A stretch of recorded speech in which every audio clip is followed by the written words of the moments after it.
네, 안녕하세요. 외도출 6학년 학생 여러분. 5월 11일 사회 수업을 시작하겠습니다. 이제 오늘 날씨도 좀 따뜻해지고 있고, 조만간 개학한다는 소식도 들리지만, 아직 코로나 사태가 완전히 해결된 건 아니기 때문에, 어디 밖에 나가게 되더라도 손 잘 씻고 마스크 잘 착용하면서 우리 스스로 우리의 건강을 지킬 수 있도록 노력합시다.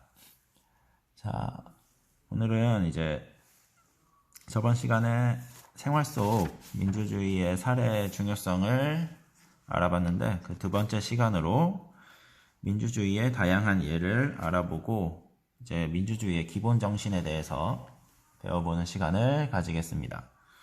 교과서 페이지는 37페이지입니다.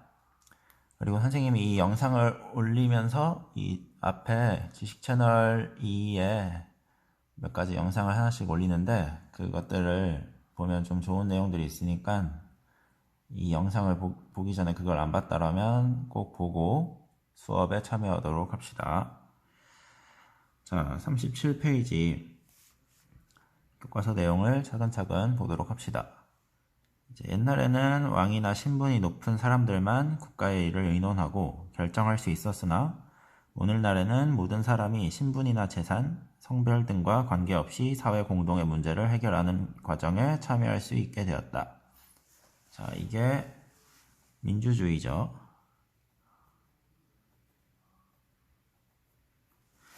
이처럼 모든 국민이 나라의 주인으로서 권리를 갖고 그 권리를 자유롭고 평등하게 행사하는 정치 제도를 민주주의라고 한다. 자, 이게 선생님은 저번 시간에는 좀 쉽게 설명을 했죠. 이제 모든 국민이 이제 주인인 그런 제도를 민주주의라고 합니다. 이처럼 과거에는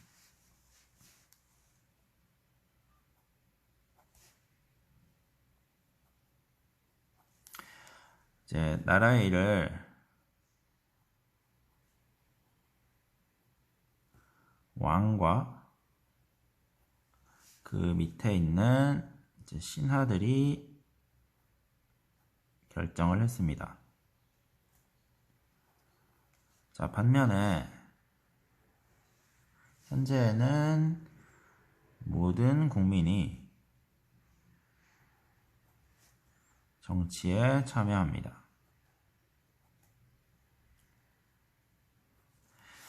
자, 과거에는 이제 신분이 나뉘어져 있어서 왕이 어떤 국가의 일에 대해서 결정을 하게 되면 이제 신하들이 그 옆에서 이제 보조를 하고 국민들은 이제 그거에 대해서 뭔가 불만이 있어도 제기하지 못하고 그냥 왕이 시키면 시키는 대로 해야 되는구나 하면서 살았었어요. 그러다가 이제 전 세계적으로 이제 신분제가 점차 사라지게 되고 물론 지금도 유지되고 있는 국가도 있긴 합니다. 하지만 대다수의 나라에서는 이제 국민들 모든 사람은 평등하다 이런 인식이 자리를 잡게 되었고 그로 인해서 신분제가 사라지게 되므로 대부분의 국가에서 모든 국민이 정치에 참여하고 있는 형태입니다. 우리나라도 마찬가지입니다. 자, 근데 과거에 이제 이렇게 왕과 신하가 결정을 했다고 해서 이게 아예 안 좋다 이런 건 아니에요. 이것도 나름의 장점이 있습니다. 장점으로는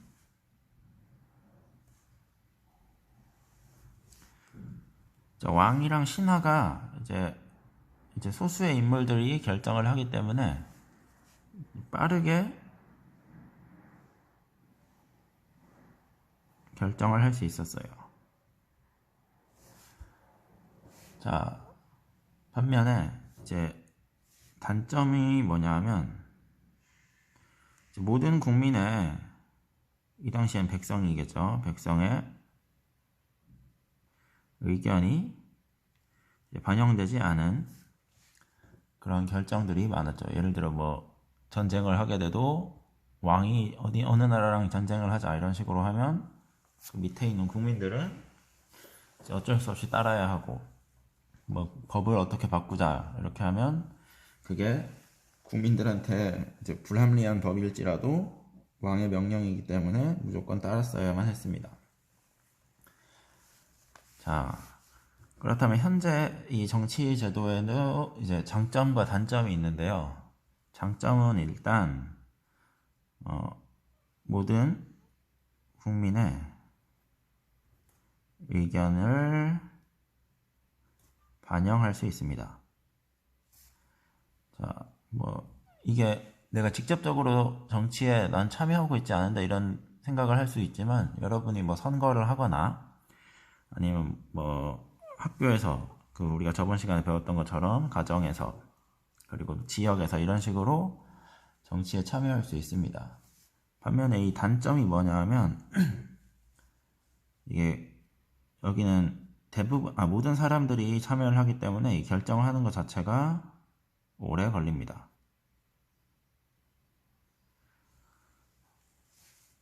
자, 우리나라 국민이 약 5천만 명이 조금 넘죠.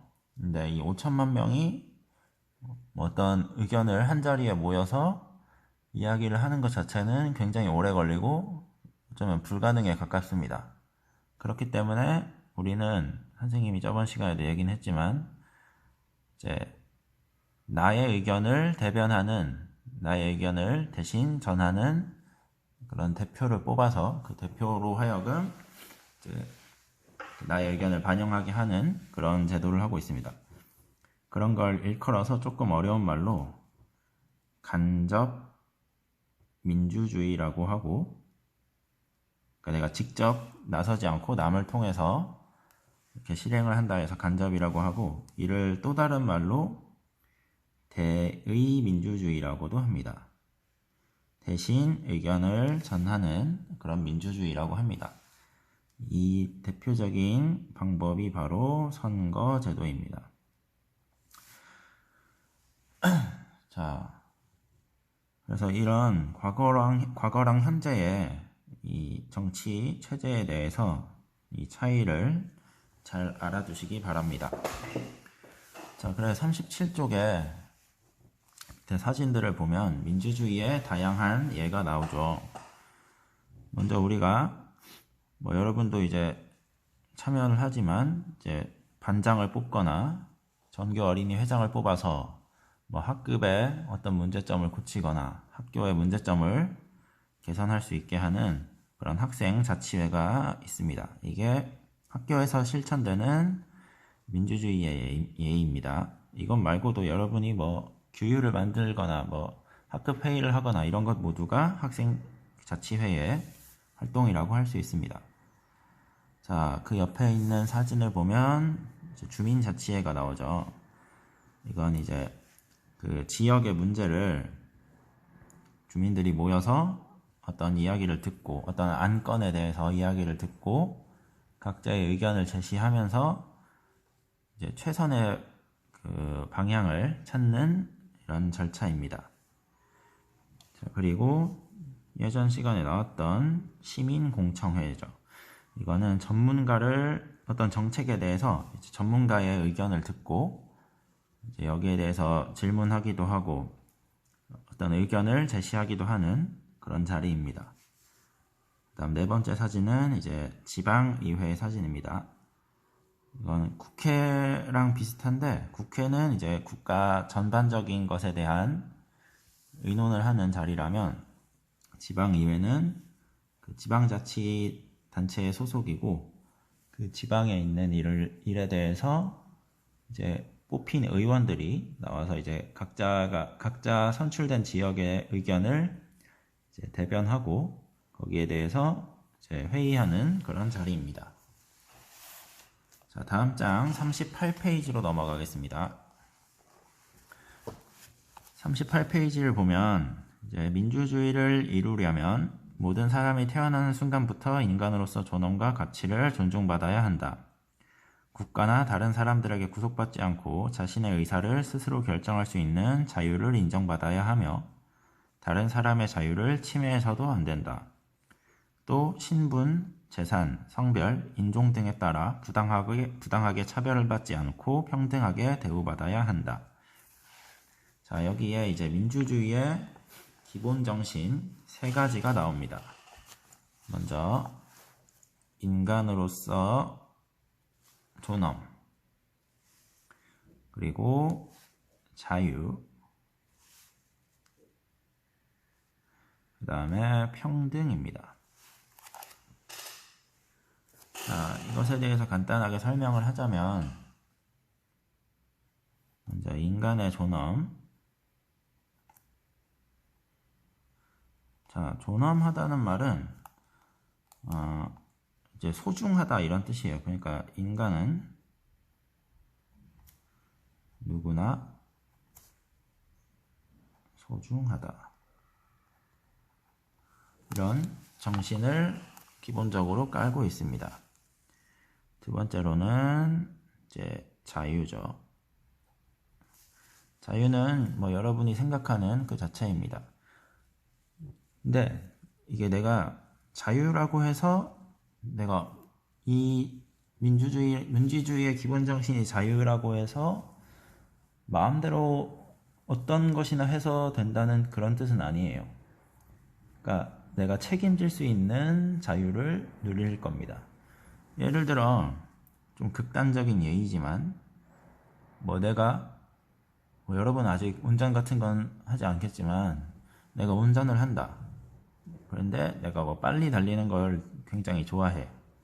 그래서 나는 인간의 자유를 누리기 위해서 이제 도로에서 뭐 시속 뭐 200km로 달릴 거야. 이런 생각을 하면서 달리다가는 이제 사고가 나고 누군가에게 피해를 줄 수가 있겠죠. 그러니까 그 남에게 피해를 주면서까지 자유를 누릴 수는 없습니다. 자기가 여기에 나온 것처럼 다른 사람의 자유를 침해하지 않는 선에서 누릴 수 있는 자유만을 뜻합니다. 그리고 그것을 만약에 어길 경우에는 이제 법에 처벌을 받게 되는 것이죠. 자, 그리고 세 번째로는 이제 평등입니다. 평등은 말 그대로 이제 누구나 동등한 입장에 있다 이런 뜻인데, 예전에는 신분제가 있었기 때문에 뭐 양반과 뭐 천민 이런 식으로 나뉘어서 양반이 시키는 일에 대해서 그 밑에 있는 계급의 사람들은 이제 무조건적으로 따랐어야만 했어요. 그래서 뭐 그거에 대해서 부당하다고, 그때는 그 자체가 아예 그 사회의 관념이었기 때문에 그것에 대해서 부당하다고 생각하는 것 자체가 이상한 생각이라고 여겨질 정도로 이제 사람들이 거기에 세뇌되어서 살고 있었죠. 그러다가 이제 신분제가 점차 철폐되면서 모두가 평등해지는 그런 사회가 왔습니다. 여러분이 대통령과 만나더라도 대통령과 여러분은 그 직위의 차이만 있을 뿐 인간으로서의 이제 계급 차이는 없는 것이라고 생각하면 됩니다. 자, 그래서 이제 민주주의의 기본 정신인 인간의 존엄에 대해서 교과서에 있는 내용을 살펴보자면, 우리 모두는 인간으로서 소중한 가치를 지니고 있기 때문에 태어날 때부터 존중받을 권리가 있어요. 자, 그 다음 자유는 가고 싶은 곳은 어디나 갈 수 있는 자유가 있어요. 이렇게 내가 남에게 피해를 주지 않는 선에서는 이제 자유를 누릴 수 있다는 겁니다. 그 다음 평등으로서는 책은 누구나 똑같이 일주일에 5권씩만 빌릴 수 있어요. 이게 뭐 규율이 정해져 있는 거겠죠. 그러니까 뭐 개똥이는 뭐 4권, 뭐 소똥이는 6권 이런 식으로 하면 그 자체가 평등이 아닌 것처럼 누구나 동등하게 규칙이 적용돼야 한다는 것을 나타내고 있습니다. 자, 이제 다음 페이지 39페이지를 보는데, 이제 이 부분에 대해서는 여기선 간단하게 설명하고 다음 시간에 선거에 대해서 조금 더 깊게 알아보는 시간을 가질 거예요. 왜냐하면 선거라는 것 자체가 이제 민주주의의 꽃이라고 볼 수 있기 때문입니다.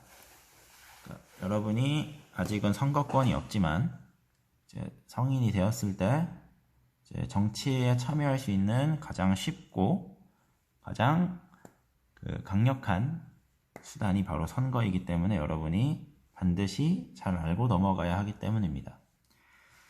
자, 선거를 민주주의의 꽃이라고 부르는 까닭은 무엇일까? 오늘날에는 모든 사람이 한자리에 모여 지역의 중요한 일을 결정하기가 어렵다. 그래서 자신의 뜻을 전달할 대표자를 뽑아 그 사람들에게 자신의 생각을 전달하게 한다. 이게 바로 아까 선생님이 말했던 대의민주주의입니다. 그리고 간접민주주의라고도 하죠. 국민이 자신들을 대표할 사람을 직접 뽑는 선거는 민주주의의 기본이다. 민주주의 사회에서는 공정한 선거를 위해 보통선거, 평등선거, 직접선거, 비밀선거의 원칙에 따라 투표가 이루어지고 있다. 선거관리위원회는 선거와 국민의 투표가 공정하게 이루어지도록 관리하는 독립된 기관이다. 부정선거가 일어나는지 감시하고 국민에게 선거에 관한 올바른 의식을 갖게 하는 교육을 한다. 자, 여기서 매우 중요한 민주주의의 민주선거의 기본 원칙 4가지가 나옵니다. 이거는 초등학교에서만 배우는 게 아니고 여러분이 중고등학교에 올라가서도 이 사회교과 관련된 수업에서는 반드시 나오는 것이기 때문에 꼭 기억하길 바랍니다.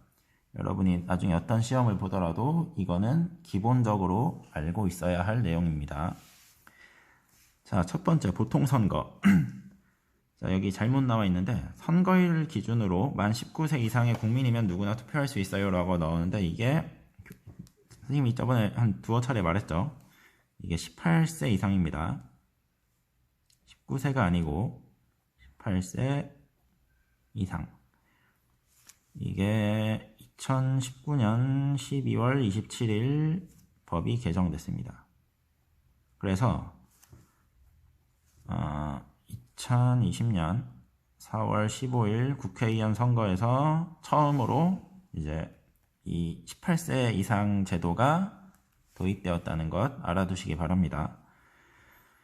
여기서 중요한 것은 이제 18세 국민이면 누구나 투표할 수 있다는 게 이게 보통 선거의 의미입니다.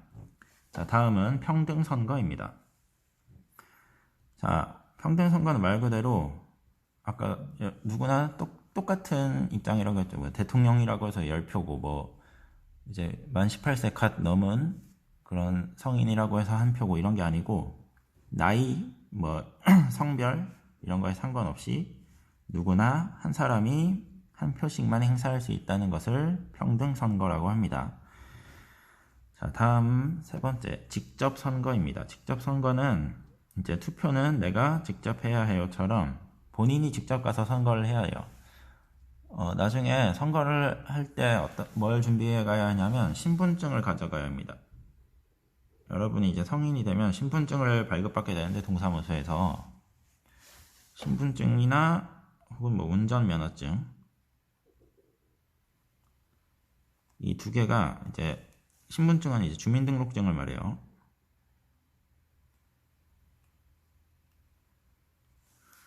이 두 개 중 하나를 가지고 가서 동사무소에 제시를 하면 그 동사무소에서 체크를 합니다.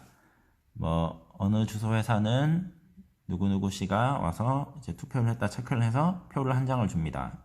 그래서 투표를 하고 나오면 이제 다시 들어갔을 때 이미 체크가 되어 있기 때문에 다시는 투표를 할 수 없습니다.